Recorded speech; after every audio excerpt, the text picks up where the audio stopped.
Hello my friends.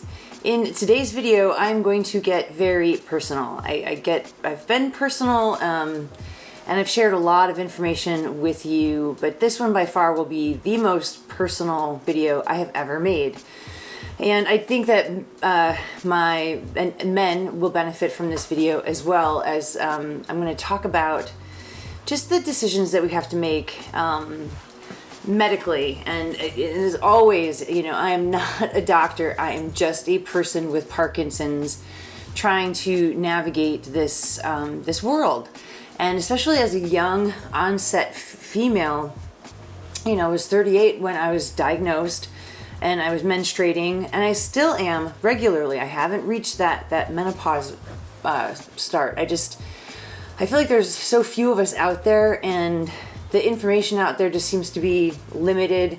And I feel like men as well probably have their own issues, but I can't speak for them. But anyways, hopefully people will find this video helpful. And, as always, thank you for subscribing to this channel, supporting me. And my most recent Substack, if you haven't heard about my Substack that's devoted to sex and Parkinson's, it's called the Dill, Pickle. I'll put a link to it down below. And my most recent article got me flagged on LinkedIn. Not flagged, they themselves took my post down because I had these Catwoman images, which apparently Catwoman's too racy for LinkedIn. So boring. But anyways, it's like if you read the title, it's just like the title of the essay is, "Can I be sexier with dystonia crawling to the toilet?" And it's a funny, thoughtful, I think, essay on there's some of the situations very real situations that people with Parkinson's can find themselves in, and what do we do? And yet, LinkedIn treated me like, apparently it was promoting nudity and violence, sexual and violence, and I was just like, whoa! Like when you see it, it's just like a screenshot of Catwomen. Like Halle Berry. And anyways, so check out my Substack and subscribe to help support my my writing. It primarily is for paid subscribers. I will do some essays here and there that are free for everybody, and there is like a free trial as well. Okay, so all of those links will be down below. So here we go. Change the channel if you don't want to get too much information, too TMI. But anyways, so recently, I've written about this in one of my other essays, but that I had bleeding and a little bit of pain during the last few times that I've had sex. And checking up with my gynecologist, there is a fibroid on my uterus. Fibroids are very common, they're non-cancerous, and even the procedure that he recommended, he recommended that I get a partial hysterectomy, keep my ovaries and just remove the uterus to treat it. And in the office, and this is what is so astounding to me, and where I feel like we are so vulnerable as people, as humans, in wanting to believe the best. And I love this doctor. He's been super nice. I've never had any issues, and I still wouldn't say that I have any issues, because it wasn't until after my visit where I started doing some reading, where I started to be like, why would he say what he said? And he hasn't had a chance to answer that question. So to be fair to him, I'm just gonna say, I will give him the opportunity to answer that question. But anyways, so when he recommended I get a partial hysterectomy, he said to me, he's like, I think this will be good for you. You will be able to skip menopause. And like in the office, I was like smiling. I was like, oh my God, like that sounds amazing, because I'm very nervous about menopause, how it'll affect me, knowing how my periods, that time before my period affects me. So like I got excited, and when I left, I called my aunt, I called my mom, I called a friend of mine who had a hysterectomy to talk with them about it. And then I started doing some reading, and this is where I feel like Google can be just so helpful and so dangerous, because I am not a doctor. I did not go to med school, but at the same time, based on what I have read, it's not true. I'm not really going to be able to skip menopause. And like the thing that I just could not get over, like once I really started to think about it, was, okay, my body is so sensitive that week and a half before my period.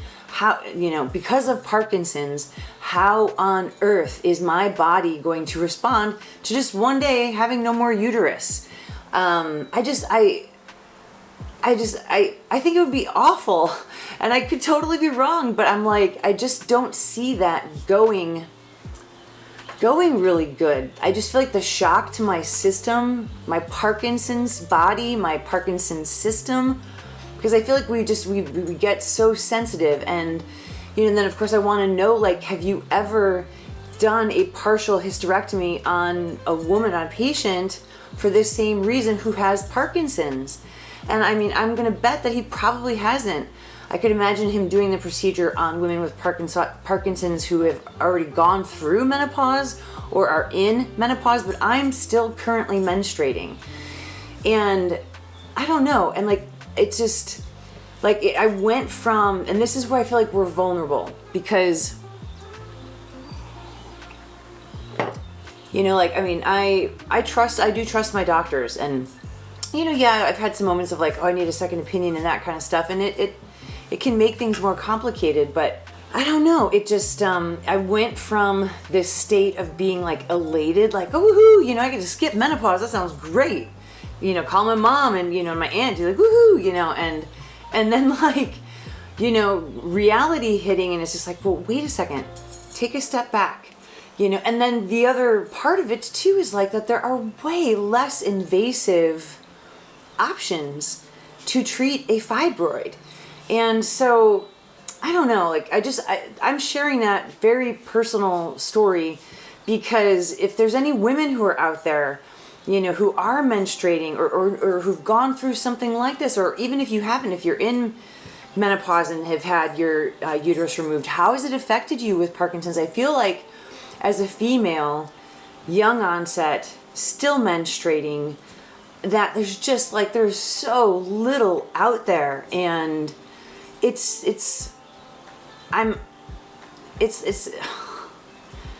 hurts, and it's sad, and we've been neglected. It's very clear, and we just shouldn't be in this situation. So I don't know. I just, I don't know exactly, well, how do I imagine this helping people? Well, maybe just,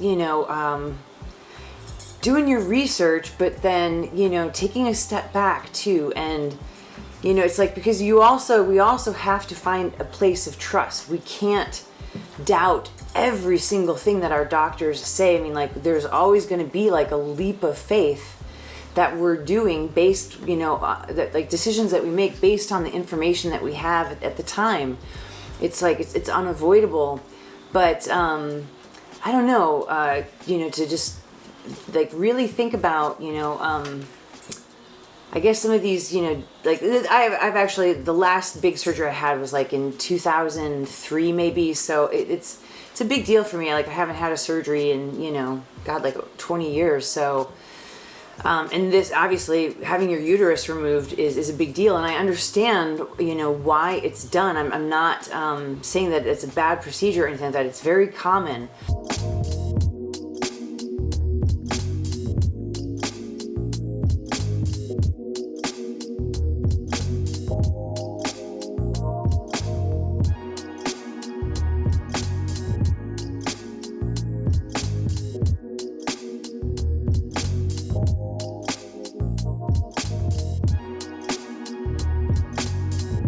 But for me, it's like, is this really the best?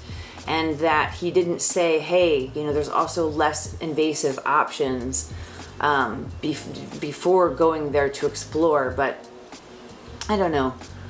Yeah, you can take, I guess, whatever you take from this video. But yeah, that's what I'm going through right now, and it'll be fine.